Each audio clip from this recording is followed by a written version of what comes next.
Welcome to the Tech Egg. Don't get scrambled. Enjoy the video. In this video, I will show how to make canned red beans and rice.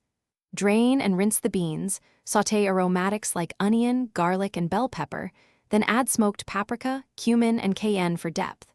Stir in broth, rice, and a bay leaf, bring to simmer, cover and cook gently until rice is tender and liquid is absorbed.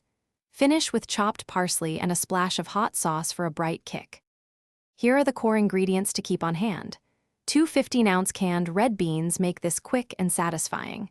1 cup of long-grain rice pairs with 2 cups of broth for perfect texture. Use smoked paprika and cumin to build smoky warmth and a pinch of cayenne for heat. Fresh parsley, a bay leaf, and a splash of vinegar or hot sauce brighten the final dish and balance richness. If this video is helping you, please subscribe and like so I can keep making simple recipes you'll love.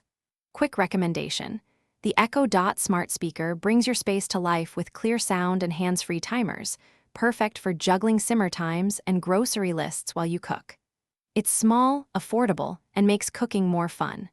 Check the description for the link and other deals. Now let's get back to the video. Follow these steps for consistent results every time.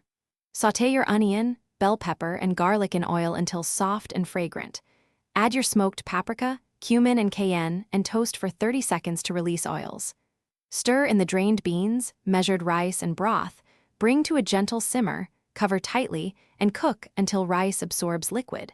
Fluff gently and adjust seasoning before serving warm with chopped parsley. Thanks for watching. Consider subscribing if I helped unscramble your problems.